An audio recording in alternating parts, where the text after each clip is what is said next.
प्यारे दोस्तों, guidance corner में आपका स्वागत है। आज का हमारा विषय उन स्टूडेंट्स के लिए है जो देश की रक्षा सेवा करना चाहते हैं, यानी कि इंडियन आर्मी, नेवी या एयरफोर्स में भर्ती होना चाहते हैं। और ये उनके लिए एक सुनहरा अवसर है कि वो इन सेवाओं में डायरेक्ट ऑफिसर की रैंक पर सेलेक्ट हो सकते हैं। यानी कि हम बात कर रहे हैं एनडीए की, नेशनल डिफेंस एकेडमी की। ये एक ऐसा एग्जाम होता है जिसे अगर आप क्वालिफाई करते हैं तो डायरेक्ट आपको ऑफिसर रैंक पर सेलेक्ट किया जाता है, ज्वाइनिंग दी जाती है। बहुत सारे स्टूडेंट ऐसे होते हैं जिनका बचपन से सपना होता है कि वो आर्मी में या एयरफोर्स में या नेवी में जाकर अपने देश की रक्षा सेवा करेंगे। शहीदों के मज़ारों या चिताओं पर लगेंगे हर बरस मेले, वतन पर मरने वालों का यही नामो निशान होगा। तो इस शेर की मानंद बहुत सारे स्टूडेंट्स का जज्बा होता है कि देश के लिए कुछ करें, देश के लिए मर मिटें। तो ये एनडीए उनके लिए एक बहुत अच्छा अवसर हो सकता है जिसमें आप डायरेक्ट ऑफिसर रैंक पर सिलेक्ट हो सकते हैं। तो हम आज उसी एनडीए के बारे में बात कर रहे हैं। अगर आपने ये वीडियो आखिर तक देखा तो मुझे पूरा विश्वास है कि एनडीए के बारे में आपको पूरी जानकारी मिल जाएगी कि किस तरीके से आप एक ऑफिसर आर्मी में या नेवी में या एयरफोर्स में बन सकते हैं। एनडीए होता क्या है? ये यूपीएससी यानी यूनियन पब्लिक सर्विस कमीशन, संघ लोक सेवा आयोग, जो भारत सरकार की एक बॉडी है जो ऑफिसर्स का सिलेक्शन करती है, वो ही इस एग्जाम को कंडक्ट कराती है। और ये एग्जाम एक साल में 2 बार कंडक्ट कराया जाता है। पहला जनवरी या फरवरी में होता है, जिसके फॉर्म आमतौर से दिसंबर के लास्ट या जनवरी के फर्स्ट वीक में आ जाते हैं। और एनडीए सेकंड जो है वो उसके फॉर्म मई के आखिर में या जून के फर्स्ट वीक में आ जाते हैं और जून जुलाई में ये टेस्ट कंडक्ट करा दिया जाता है। तो एक ही एग्जाम एक साल में 2 बार कंडक्ट कराया जाता है। और फॉर्म जो है वो आपको ऑनलाइन भरे जाते हैं। upsconline.nic.in की वेबसाइट पर आप जाकर ये फॉर्म फिल कर सकते हैं। वैकेंसीज हर साल वेरी करती है। कई बार करीब 400 वैकेंसी आ जाती है, कई बार इससे ज़्यादा भी हो जाती है, कई बार इससे कम भी हो जाती है। यानी कि ये वैकेंसीज जो है, ये नोटिफिकेशन जब आएगा उसी में आपको इसकी डिटेल मिल जाएगी कि कितनी वैकेंसीज आई हैं। Centre of examination all India बहुत सारे सेंटर्स हैं, यानी कि आपको ज़्यादा टेंशन की ज़रूरत नहीं है। आपके आसपास ही 100-200 किलोमीटर के दायरे में सेंटर ऑफ एग्जामिनेशन आपको मिल जाएगा। एलिजिबिलिटी क्राइटेरिया क्या होना चाहिए? सबसे पहली कंडीशन ये है कि आप अनमैरिड होने चाहिए। कुछ सालों पहले तक इसमें सिर्फ लड़कों का सिलेक्शन होता था, लेकिन कुछ सालों से कुछ सीटें लड़कियों के लिए भी रिजर्व की गई हैं। लेकिन दोनों की कंडीशन यही है कि आप अनमैरिड होने चाहिए। एज आपकी 16.5 साल से 19.5 साल होनी चाहिए। मेडिकली आप पूरी तरीके से फिट होने चाहिए, यानी कि आपकी हाइट, वेट, चेस्ट और उसके अकॉर्डिंग जो भी स्टैंडर्ड नॉर्म्स है वो आप फुलफिल करने चाहिए। आई साइट या किसी तरह की आपको कोई बीमारी नहीं होनी चाहिए। एजुकेशनल क्वालिफिकेशन में जो एयरफोर्स या नेवी या नेवल एकेडमी में अगर आप जाना चाहते हैं तो आपने फिजिक्स, केमिस्ट्री, मैथमेटिक्स से 12th किया हुआ होना चाहिए।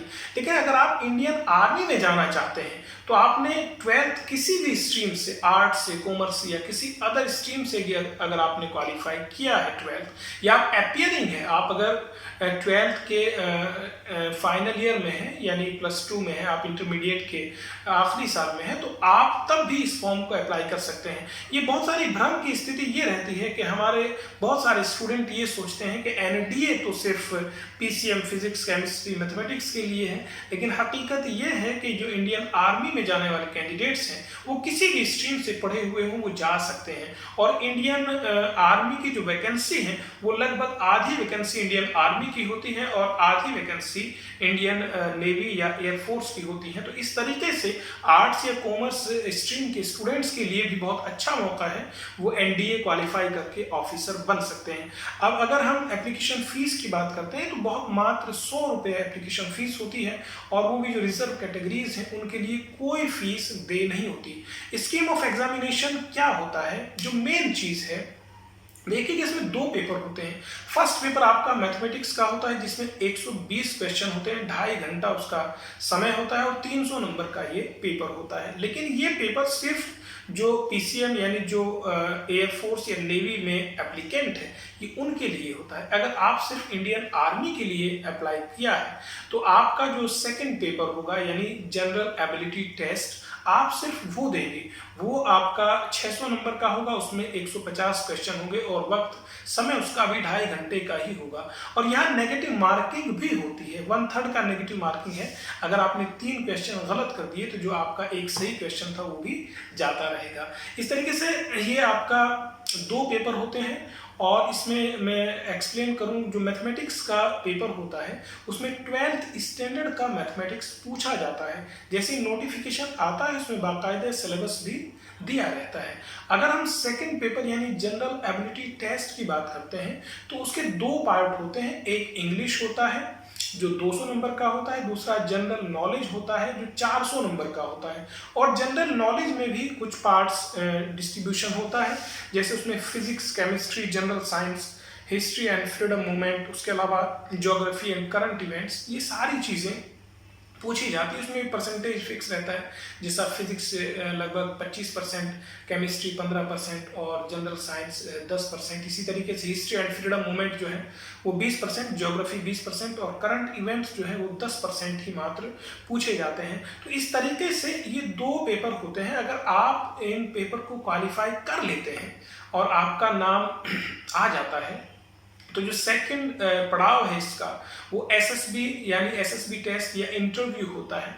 यहाँ ये बात खास है कि एसएसबी भी 900 नंबर का होता है। तो इस तरीके से आप देख रहे हैं कि 900 नंबर का रिटन टेस्ट है और 900 नंबर का ही एसएसबी है, इंटरव्यू है। हमारे बहुत सारे स्टूडेंट ये गलती करते हैं कि हम रिटन टेस्ट की तो तैयारी करते हैं लेकिन जो एसएसबी है यानी जो इंटरव्यू है उसकी तैयारी हम आम तौर से नहीं कर पाते। एसएसबी असल में होता क्या है? एसएसबी आपका पर्सनालिटी का टेस्ट है। तो अगर आपने पर्सनालिटी डेवलपमेंट पे थोड़ा ध्यान दिया है तो इसमें आपको कोई डरने की ज़रूरत नहीं है। असल में पर्सनालिटी टेस्ट में क्या होता है, आपका सारी चीज़ें आपकी जांची परखी जाएंगी। बहुत सारे एक्सपर्ट लोग वहाँ रहते हैं जो आपके अंदर क्या है और बाहर क्या है, आपके अंदर देश सेवा का जज्बा है भी या नहीं, आप देश के लिए कुछ कर सकते हैं या नहीं, वो सारी चीज़ें आपकी जांची जाती हैं। और इस तरीके से जो एसएसबी है वो आपका 5 दिन का होता है, जिसके 2 स्टेज होते हैं। एक फर्स्ट स्टेज होता है। अगर आप ये टेस्ट क्वालिफाई कर लेते हैं और एसएसबी के लिए आपको कॉल किया जाता है तो जो स्क्रीन पर आपकी वेबसाइट्स चल रही हैं joinindianarmy.gov.in और इंडियन नेवी और एयरफोर्स की, उन पर ये सारी जो एसएसबी के डेट और टाइम और कहाँ सेंटर है आपका उसकी डिटेल दे दी जाती है। और जो मेरिट है कि यहाँ से यहाँ तक के स्टूडेंट को तब जाना है तो वो हर साल वेरी करती है वो भी, कि किसी साल थोड़ा ज़्यादा हो जाती है, किसी साल कम हो जाती है। तो वो सारी आपको डिटेल वहाँ मिल जाएगी और ट्रैवल अलाउंस भी उसमें दिया जाता है अगर आप फर्स्ट टाइम एसएसबी में जा रहे हैं। तो एसएसबी जो है वो 5 दिन का होता है, जिसके 2 स्टेज होते हैं। और उन 2 स्टेज में से पहला स्टेज आपका होता है, अगर आप उसे क्वालिफाई कर लेते हैं तभी आपको सेकंड स्टेज में बुलाया जाता है। और ये सेकंड स्टेज जो है इसमें ओवरऑल आपका एक तरीके से आकलन होता है और जो पैनल आपका इंटरव्यू ले रहा होता है या आपका ऑब्जर्वेशन कर रहा होता है वो पैनल ही आपको फाइनली मार्क्स देता है। जितने भी मार्क्स आपको मिलते हैं और रिटन टेस्ट प्लस एसएसबी दोनों के मार्क्स मिलाकर मेरिट बनती है। और अगर आप उस मेरिट में अपना नाम ले आते हैं, आपका नाम आ जाता है, तो आप लकी होते हैं, क्योंकि ये एक बहुत अच्छी सेवा है। डायरेक्ट आप एयरफोर्स या नेवी या आर्मी में डायरेक्ट आप अगर रिक्रूट इसके ज़रिए हो रहे हैं तो आपको 3 साल की ट्रेनिंग दी जाती है। और 3 साल की ट्रेनिंग के बाद आपको डायरेक्ट ऑफिसर रैंक पर अपॉइंट किया जाता है। और इस 3 साल की ट्रेनिंग के दौरान आपको पैसा भी मिलता है और इसी के साथ साथ आपको डिग्री भी मिलती है। तो इससे अच्छा ऑप्शन क्या होगा कि पढ़ाई की पढ़ाई हो रही है और नौकरी की नौकरी हो रही है। तो ऐसे स्टूडेंट जो देश सेवा, रक्षा सेवा में जाना चाहते हैं उनके लिए एनडीए से बेहतर कोई ऑप्शन नहीं है।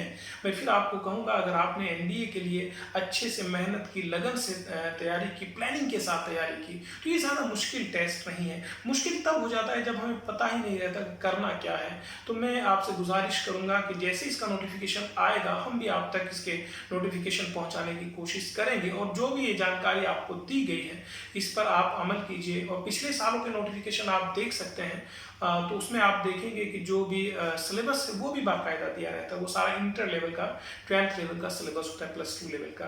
तो आपको चाहिए अगर आप इस सेवा में जाना चाहते हैं तो थोड़ा सा मेहनत करें और प्लानिंग के साथ अगर आप स्ट्रेटजी के साथ में तैयारी करते हैं तो आप इसमें सेलेक्ट होकर अपना भविष्य संवार सकते हैं, देश सेवा, अपने समाज की सेवा, अपने घर की सेवा कर सकते हैं। अगर ये वीडियो आपके लिए फ़ायदेमंद है तो इसे नीडी स्टूडेंट तक पहुंचाइए, यानी शेयर कीजिए, और इसी तरह के दूसरे गाइडेंस से जुड़े हुए वीडियोस देखने के लिए इस चैनल को सब्सक्राइब कीजिए। बहुत बहुत शुक्रिया। जय हिंद।